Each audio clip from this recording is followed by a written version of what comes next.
बिस्मिल्लाहिर्रहमानिर्रहीम। Mechanism of photosynthesis हम पढ़ रहे थे। फर्स्ट हमने पढ़ा लाइट रिएक्शन, उसमें रिएक्टेंट्स और प्रोडक्ट्स हमें क्या मिल गई? एटीपी, रिड्यूसिंग पावर जिसको हमने NADPH2 कहा, वो हमें मिल गई। एटीपी और रिड्यूसिंग पावर NADPH2 वो प्रोडक्ट्स हैं लाइट रिएक्टेंट्स के। अब डार्क रिएक्शन या इसको हम लाइट इंडिपेंडेंट रिएक्शन कहते हैं। ये लाइट पे डिपेंड नहीं करता, लेकिन हाँ ये डिपेंड करता है लाइट रिएक्शन के प्रोडक्ट्स पे डिपेंड करता है। लाइट इसके लिए रिक्वायर्ड नहीं है, ज़रूरी नहीं है, लेकिन ज़रूरी क्या है इसके लिए? वो लाइट रिएक्शन के प्रोडक्ट्स हैं। और वो प्रोडक्ट्स क्या हैं? ATP plus reducing power NADPH2 जिसको हमने कहा था, वो रिक्वायर्ड है। The details of dark reaction, अब इसको हम केल्विन साइकिल भी कहते हैं। The details of dark reactions were studied या discovered by Melvin Calvin. Melvin Calvin ने इस कंप्लीट प्रोसेस को स्टडी किया था, फिर डिटेल उसका दिया था। Dark reaction occurs in stroma of the chloroplast. Light reaction grana में होती है। Dark reaction takes place in the stroma of chloroplast. Light reaction grana में होता है, dark reaction stroma of chloroplast में होता है। These reactions do not require energy of sunlight. Dark reaction के लिए सनलाइट रिक्वायर्ड नहीं है। डार्क रिएक्शन का मतलब ये नहीं है, ये कन्फ्यूजन आप दूर करें कि फॉर एग्जांपल आप ये समझ लो कि डार्क रिएक्शन जो है नाइट टाइम में होती है। नहीं, इसका ये मतलब नहीं है कि ये टेक प्लेस इन डार्क या नाइट। ये मतलब ये नहीं है। मतलब ये है कि इस रिएक्शन के लिए लाइट रिक्वायर्ड नहीं है, लाइट ज़रूरी नहीं है। So called dark reaction. During dark reaction, अब डार्क रिएक्शन में क्या होता है? CO2 molecules are reduced to make carbohydrates, glucose या शुगर जिसको हम कहते हैं। For the reduction of CO2, अब CO2 को रिड्यूस करने के लिए हमने पढ़ा था लाइट रिएक्शन में हमें रिड्यूसिंग एजेंट, रिड्यूसिंग पावर मिलता है NADPH2। ATP provides energy, ATP energy provide करता है, और NADPH जो है वो प्रोवाइड्स हाइड्रोजन, वो हाइड्रोजन प्रोवाइड करता है। ATP जो है एनर्जी प्रोवाइड करता है, और फिर हाइड्रोजन CO2 के साथ कंबाइन होता है और कार्बन को रिड्यूस करता है कार्बोहाइड्रेट्स में या फिर शुगर में। तो हमें डार्क रिएक्शन में ग्लूकोज या कार्बोहाइड्रेट्स मिलते हैं। अब डार्क रिएक्शन में रिएक्टेंट्स क्या है? ATP एनर्जी देता है, NADPH और CO2 है। Dark reaction stroma of chloroplast में ये रिएक्शन शुरू होता है। प्रोडक्ट्स हमें क्या मिलते हैं? ATP स्प्लिट हुआ ADP में प्लस इनऑर्गेनिक फॉस्फेट में, एक बॉन्ड की ब्रेकिंग हो गई और 7.3 किलो कैलोरी एनर्जी रिलीज होती है। वो एनर्जी यूटिलाइज होती है कार्बोहाइड्रेट्स की फॉर्मेशन में। NADPH2 जो रिड्यूसिंग पावर है, ये ख़ुद ऑक्सीडाइज होता है और कार्बन को रिड्यूस करता है कार्बोहाइड्रेट्स में या फिर ग्लूकोज में। तो ATP से ADP बन गया। NADPH2 दोबारा NADP में कन्वर्ट हुआ। अब ये दोबारा रेडी है लाइट रिएक्शन के लिए। दोबारा लाइट रिएक्शन में NADPH2 बनेगा, फिर यहाँ आएगा, फिर वहाँ से NADP बनेगा। तो ये इस तरह साइकिल होता है और CO2 ग्लूकोज में कन्वर्ट होता है। तो ये हमारे पास डार्क रिएक्शन है। अब इसको हम साइकिल क्यों कहते हैं? क्योंकि इससे बार बार होता है, रिपीट होता है, इस वजह से हम इसको केल्विन साइकिल कहते हैं। कार्बोहाइड्रेट्स या ग्लूकोज की फॉर्मेशन के लिए ये साइकिल बार बार रिपीट होता है। याद रखिए ग्लूकोज मॉलिक्यूल्स में C6H12O6 एक जो ग्लूकोज मॉलिक्यूल है, C6H12O6 सिंपल शुगर है, ये एक यूनिट है। इसमें 6 कार्बन्स हैं। तो हर दफ़ा प्लांट जो है एक CO2 मॉलिक्यूल एब्जॉर्ब करते हैं, उससे एक कार्बन अलग करता है प्लांट्स अलग करते हैं। उसके बाद दूसरा मॉलिक्यूल एब्जॉर्ब करते हैं, दूसरा कार्बन अलग करते हैं, तीसरा मॉलिक्यूल, तीसरा कार्बन, फिर चौथा, फिर पांचवा, फिर छठा। तो कार्बोहाइड्रेट्स या एक ग्लूकोज के मॉलिक्यूल में 6 कार्बन्स हैं। अब हर एक कार्बन के लिए एक साइकिल होता है। CO2 एब्जॉर्ब करते हैं, एक कार्बन अलग हुआ, दूसरा CO2 एब्जॉर्ब करते हैं, दूसरा अलग हुआ, तीसरा इस तरह, चौथा, पांचवा इस तरह, छठा।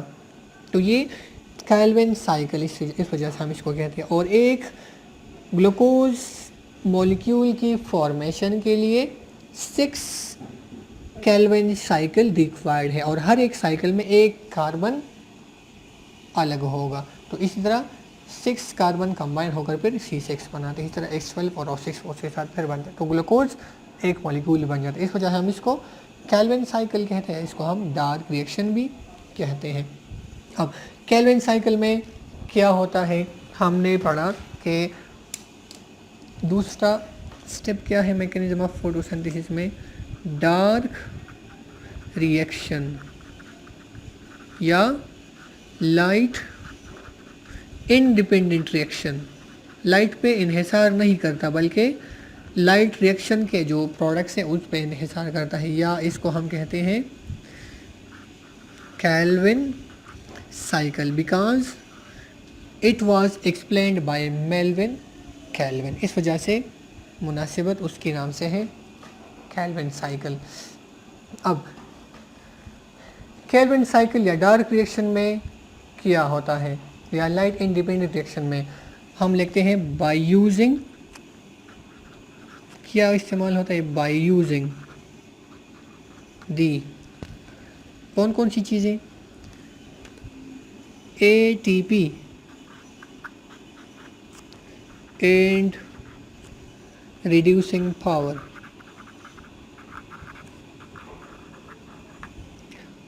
वो रिड्यूसिंग पावर क्या है, NADPH या NADPH2। प्लांट्स क्या करते हैं कैल्विन साइकिल में डार्क रिएक्शन में, यूज़ करते हैं ATP को जो लाइट रिएक्शन में बने हैं, प्लस रिड्यूसिंग पावर को जो लाइट रिएक्शन में हमने ऑब्टेन किया था। Glucose by using ATP and reducing power, glucose या जिसको हम कहते हैं शुगर इज सिंथेसाइज्ड। क्या होता है, शुगर सिंथेसाइज होता है। ATP क्या करता है, कार्बन डाइऑक्साइड में कार्बन की रिडक्शन के लिए एनर्जी प्रोवाइड करता है।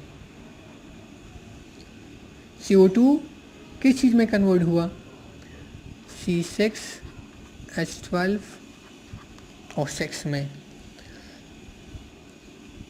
एनर्जी कहाँ से मिलती है, एनर्जी ATP प्रोवाइड करता है। ATP कन्वर्ट हुआ एडिनोसिन डाइफॉस्फेट में, प्लस एक इनऑर्गेनिक फॉस्फेट रिलीज हुआ, और यहाँ पर हम जानते हैं कि 7.3 कैलोरी एनर्जी जो है हमें मिलती है एक फॉस्फेट बॉन्ड के रिलीज से।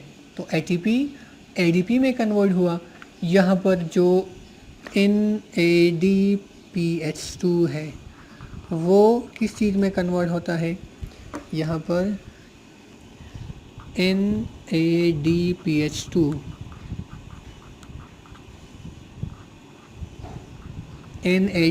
कन्वर्ट होता है NADP में, और ये अब दोबारा रेडी है लाइट रिएक्शन में हिस्सा लेने के लिए। तो ये हमारे पास एंटायर प्रोसेस है डार्क रिएक्शन का। डार्क रिएक्शन को हम लाइट इंडिपेंडेंट रिएक्शन या इसको हम कैल्विन साइकिल भी कहते हैं। और ये रिएक्शन कहाँ होता है, it takes place in the stroma of chloroplast. हमने ऐसा पहले स्टडी किया कि स्ट्रोमा में क्या मौजूद है, कार्बन मौजूद है। ये क्लोरोप्लास्ट है, डबल मेम्ब्रेन स्ट्रक्चर है। अब थाइलेकॉइड मेम्ब्रेन है, ठीक है। ये ग्रेनम है या थाइलेकॉइड है। इस तरह ये एक दूसरा बंडल है।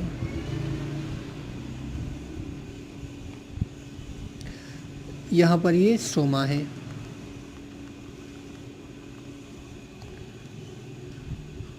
स्ट्रोमा, और ये क्या है, ये थाइलेकॉइड है या ग्रेना है। ग्रेना में लाइट रिएक्शन, और फिर लाइट रिएक्शन के जो प्रोडक्ट्स हैं वो चले जाते हैं स्ट्रोमा में। तो स्ट्रोमा में क्या मौजूद है, यहाँ पर पहले से हमने पढ़ा कार्बन डाइऑक्साइड की एब्जॉर्प्शन में हमने पढ़ा है स्ट्रोमा में कार्बन डाइऑक्साइड मौजूद है।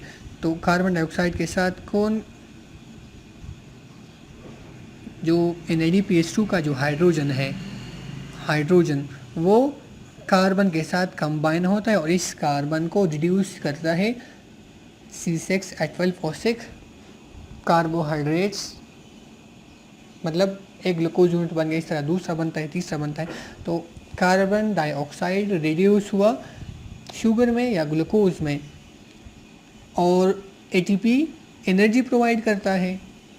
NADPH2 ऑक्सीडाइज होता है खुद NADP में और ये कार्बन को रिड्यूस करता है शुगर में या फिर ग्लूकोज में कार्बन को रिड्यूस करता है। तो ये हमारे पास इंटायर प्रोसेस था डार्क रिएक्शन का, या जिसको हमने केल्विन साइकिल कहा। अब ओवरऑल जो फोटोसिंथेसिस की समरी है वो कुछ यूँ है कि ये प्लांट्स का फोटोसिंथेटिक पिगमेंट है। क्लोरोफिल है, chlorophyll A, B, carotenes, carotenoids, xanthophyll, accessory pigments हैं। फिर क्लोरोप्लास्ट के अंदर ये सारा स्ट्रक्चर मौजूद है। अब फर्स्ट लाइट रिएक्शन है, ये सपोज कोई भी थाइलाकॉइड मेम्ब्रेन है, लाइट रिएक्शन रिक्वायर्ड क्या है इसके लिए, सनलाइट ज़रूरी है। ये ग्रेना है, ये स्ट्रोमा ऑफ क्लोरोप्लास्ट है और ये सारा ये क्लोरोप्लास्ट का स्ट्रक्चर है। लाइट रिएक्शन में सबसे पहले क्लोरोफिल मॉलिक्यूल जो है सनलाइट एब्जॉर्ब करते हैं। सनलाइट एब्जॉर्ब किया इन्होंने, उस सनलाइट की वजह से हमें दो चीज़ें हमें मिलती हैं। यहाँ से दो इलेक्ट्रॉन रिलीज़ होते हैं, हाई एनर्जी लेवल में जंप करते हैं। वहाँ से जब दोबारा लो लेवल में या डाउन द ग्रेडियंट जाते हैं तो एक्स्ट्रा एनर्जी रिलीज़ करते हैं। वो एनर्जी कहाँ पर यूटिलाइज होती है, वो ADP से ATP की फॉर्मेशन में वो एनर्जी इस्तेमाल होती है। वाटर मॉलिक्यूल मौजूद है, उसकी स्प्लिटिंग होती है जिसको हम फोटोलाइसिस ऑफ वाटर कहते हैं। ऑक्सीजन रिलीज़ होता है प्लस हाइड्रोजन रिलीज़ होता है। वो हाइड्रोजन कहाँ चला जाता है, वो इस NADP के साथ कंबाइन होता है तो क्या बनता है, NADPH2 बनता है। तो हमें ATP भी मिल गई और हमें NADPH2, दो चीज़ें हमें मिल गई और फोटोलाइसिस ऑफ वाटर भी हो गई। वहाँ से दो इलेक्ट्रॉन रिलीज हुए जो हमने पढ़ा था कि वो दोबारा क्लोरोफिल को वो इलेक्ट्रॉन्स मिल जाते हैं, वो कमी पूरी करते हैं। तो NADP कन्वर्ट हुआ किस चीज़ में, NADPH में, और ADP दोबारा ATP में कन्वर्ट हुआ। ये अब प्रोडक्ट्स ऑफ लाइट रिएक्शन है और ये जो इंटायर प्रोसेस है it takes place in grain of chloroplast. उसके बाद डार्क रिएक्शन शुरू होता है। तो डार्क रिएक्शन किस चीज़ पे डिपेंडेंट है, ये प्रोडक्ट्स ऑफ लाइट रिएक्शन पे डिपेंडेंट है, लाइट पे डिपेंडेंट नहीं है। Dark reaction takes place in stroma of the chloroplast. अब स्ट्रोमा में क्या होता है, पहले से कार्बन डाइऑक्साइड मौजूद है। अब कार्बन डाइऑक्साइड के साथ ये NADPH का जो हाइड्रोजन है ये उसके साथ बाइंड होता है। अब इस रिएक्शन के लिए एनर्जी रिक्वायर्ड है। एनर्जी कहाँ से मिलती है, ATP से मिलती है। ATP एनर्जी प्रोवाइड कर रहा है, NADPH2 इसको हाइड्रोजन प्रोवाइड कर रहा है। तो कार्बन डाइऑक्साइड को रिड्यूस करता है किस चीज़ में, ग्लूकोज में या शुगर में इसको रिड्यूस करता है। शुगर मॉलिक्यूल बन गया। NADPH2 या NADPH हाइड्रोजन लॉस करने के बाद या प्रोटॉन लॉस करने के बाद दोबारा NADP में कन्वर्ट होता है। इसी तरह ये ATP कन्वर्ट होता है ADP में प्लस इनऑर्गेनिक फॉस्फेट में plus 7.3 kilo calorie of energy is release और वो एनर्जी यहाँ यूटिलाइज होती है। ग्लूकोज की फॉर्मेशन में। अब डार्क रिएक्शन में दोबारा ATP ADP में कन्वर्ट हुआ, NADPH NADP में कन्वर्ट हुआ। अब ये दोबारा अवेलेबल है लाइट रिएक्शन के लिए, रिसाइकल होता है, सॉरी रिसाइकल नहीं, चला जाता है दोबारा NADP में, सॉरी NADP, और जो ADP है हमारे पास एडिनोसिन डाइफॉस्फेट और NADP जो कोएंजाइम है, दोनों दोबारा लाइट रिएक्शन जहाँ पर होती है, मतलब ग्रेन ऑफ क्लोरोप्लास्ट, तो दोनों चीज़ें रिटर्न करते हैं ग्रेन ऑफ क्लोरोप्लास्ट में। अब दोबारा लाइट रिएक्शन के लिए ये चीज़ें अवेलेबल है, फिर सनलाइट पड़ती है क्लोरोफिल के ऊपर, वहाँ से दोबारा इलेक्ट्रॉन का पेयर एक्साइड होगा, सारा प्रोसेस होगा, ATP प्लस NADPH2 दोनों चीज़ें बन जाती है। उसके बाद डार्क रिएक्शन शुरू होता है, डार्क रिएक्शन में NADPH2 और ATP दोबारा कन्वर्ट होता है NADP में और ADP में, उसके साथ साथ ग्लूकोज बन जाता है और फिर ये वापस रिटर्न करता है ग्रेन ऑफ क्लोरोप्लास्ट में। तो ये इस तरह कंटिन्यूस एक प्रोसेस है और इसमें ग्लूकोज की फॉर्मेशन होती है। तो मैकेनिज्म ऑफ फोटोसिंथेसिस हमने स्टडी किया, लाइट रिएक्शन, और उसके साथ साथ हमने डार्क रिएक्शन को स्टडी किया। Science, technology and society. Green plants are the primary producers as they are responsible for trapping the light.